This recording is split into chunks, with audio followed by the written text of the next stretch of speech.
It is American history and it's world history. It concerns us all, concerns, matter of fact, the human race, period.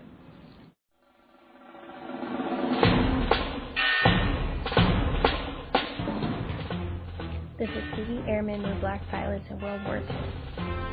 They were given a chance to fly, but they faced discrimination and segregation. They proved themselves in battle, but their story has been largely ignored. Until now. Captain Alphonso Davis was born in North Omaha and graduated from Omaha Technical High School in 1937. Davis was the first pilot from Omaha to earn his wings through the Tuskegee program. This is the empty lot at 2118 North 29th Street where his house once stood. Davis went missing in action October 29, 1944 during a mission in Italy. He should be considered a hero in Omaha. Robert Holtz is an Omaha native who entered the Tuskegee Institute. I lived within walking distance of 24th and Cumming. I went to Kellum School, which was in that vicinity. Yeah. And from there, after I graduated from Kellum, I went to Central High School. I had heard that some of the restrictions against having black pilots had been removed. They had begun to consider hiring and having black pilots in the Air Force. Lieutenant Colonel Lane, originally from St. Louis, is a Tuskegee Airman who now lives in Omaha. Well, my papa taught me how to build model airplanes when I was 8 years old, okay? And the Japanese 10-cent models, you know, tissue paper and bamboo. And I was 8 when I started. By the time I was 16, I knew all about airplanes. But back in those days, minorities couldn't get training. They wouldn't authorize anybody to train us, okay? So that's one of the drives that I had. Holtz and Lane both shared their experiences as young men in the Tuskegee Project. Among the people who were there were mostly college graduates. And I had not been in college because I was still in high school. As a matter of fact, I hadn't even driven a car. I didn't have a driver's license. But yet I wanted to be an airplane pilot at 18. Because up to that time, there was very few public releases relative to our activities.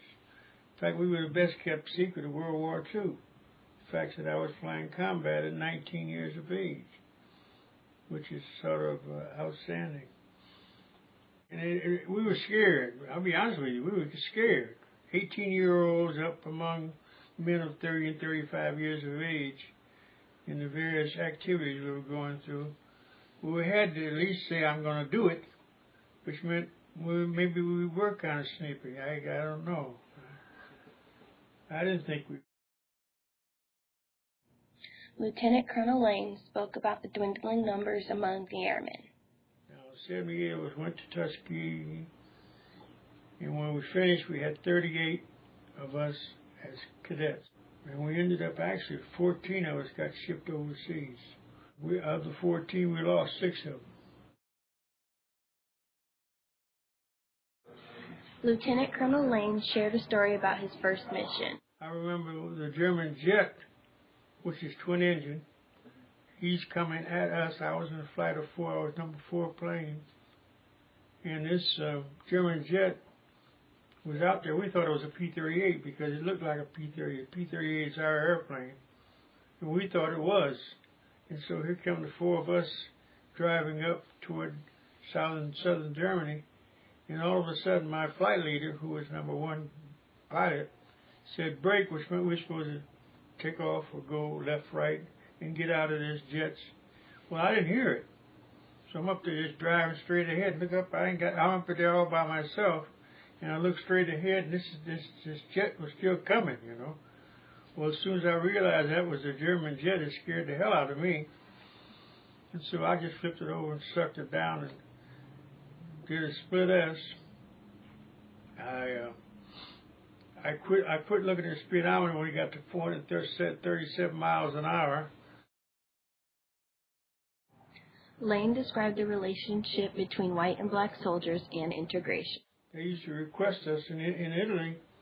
The bomber groups would ask that we provide escort for them, and that was primary in our relationship with other crews, that they were there waiting to accept us as we flew cover for them. And I was pleased that President Truman did take the action.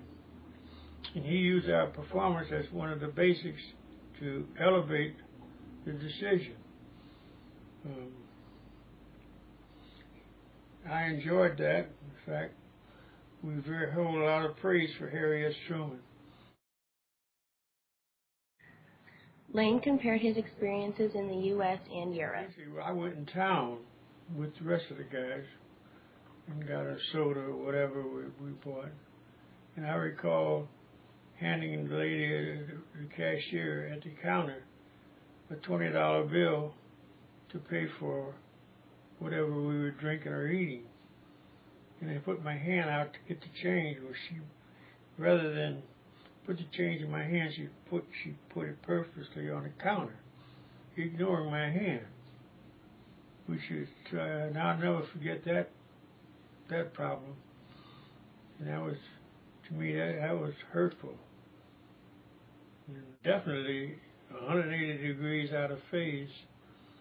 In fact, the French were loving, the Italians were loving, and I spent some time in Germany after the war, and I was treated as a first-class citizen, which is, outstanding as far as that was concerned. Despite racial tension, Lane loved to fly. To me, flying was a very prolific thing. And I enjoy it. In fact, I'm angry now that I'm getting almost 90. I can't get in an airplane. They don't want me to fly no more. After decades of silence, the airmen were finally recognized for their contributions to the war.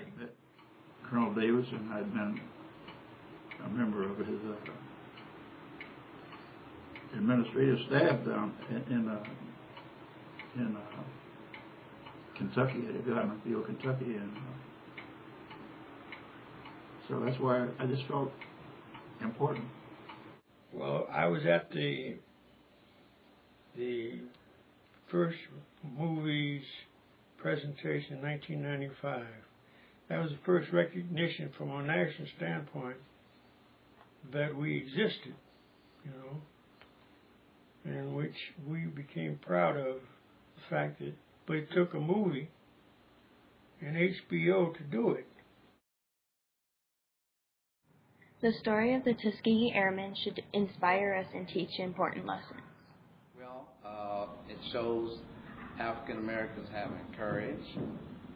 It shows them where they said that they didn't have intelligence, that we have intelligence, that we can master anything that's put before us if given the chance.